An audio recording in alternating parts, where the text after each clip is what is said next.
La résistance anticoloniale au Cameroun n'a pas commencé avec Douala Mangabel en 1914 comme le veut la croyance populaire, mais plutôt dès 1884 au lendemain de la signature du traité Germano-Douala, qui était maquillé en traité commercial mais qui, on le sait tous aujourd'hui, a fait du Cameroun un territoire allemand. Bienvenue dans cette nouvelle chronique d'histoire d'Afrique dans laquelle on parlera des résistances anticoloniales au Cameroun.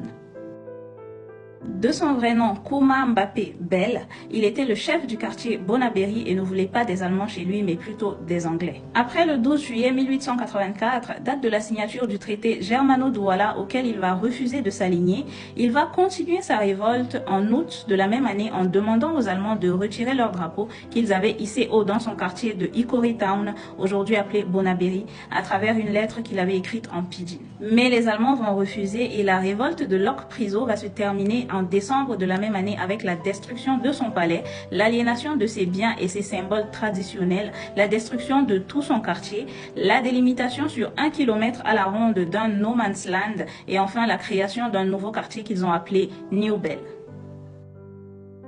Les Allemands attaquent son territoire, Boya dans le sud-ouest en 1891 une première fois, mais seront repoussés. Toutefois, la deuxième tentative en 1894 sera la bonne et le peuple bakweri se verra confisquer ses terres. Le chef Kouva mourra en exil dans un village voisin et ce que les Allemands vont appeler traité de paix brutal va être signé avec Chief Ndele, le frère de Kouva qui lui succédera. Boya sera faite capitale politique du Cameroun en 1901 et l'administrateur colonial von Puttkamer, qui est à ce moment-là le gouverneur du Cameroun, va construire son palais au pied du mont Fako. Après s'être heurté pendant près de 8 ans et avoir vaincu la solide armée Bamileke, les Allemands vont s'attaquer cette fois à Chef Fontem à Bamenda en 1901, qui résistera comme il peut mais qui sera vaincu et exilé à Garoua. Cette partie du Cameroun a été la plus difficile à annexer car disposant déjà de soldats aguerris et très organisés.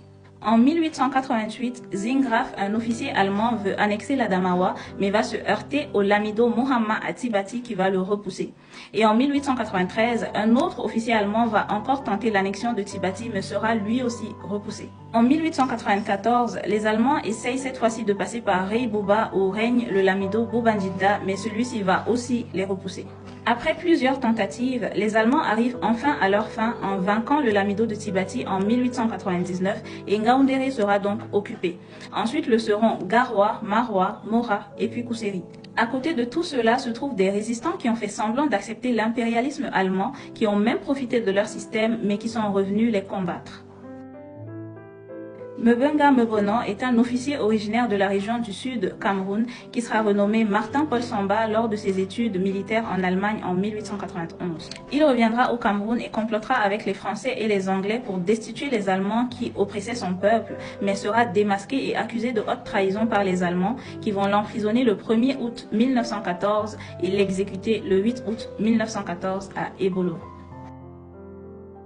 Lui aussi est un pur produit éducatif des Allemands. Pendant ses études de droit là-bas, il va étudier l'administration allemande et à son retour, après son couronnement en tant que roi des Douala en 1908, il va se vouer à la défense des droits de ses compatriotes. Ceux-ci étaient chassés de leurs terres et de leurs maisons pour créer le quartier exclusivement blanc au plateau Jos qui est l'actuel Bonanjo.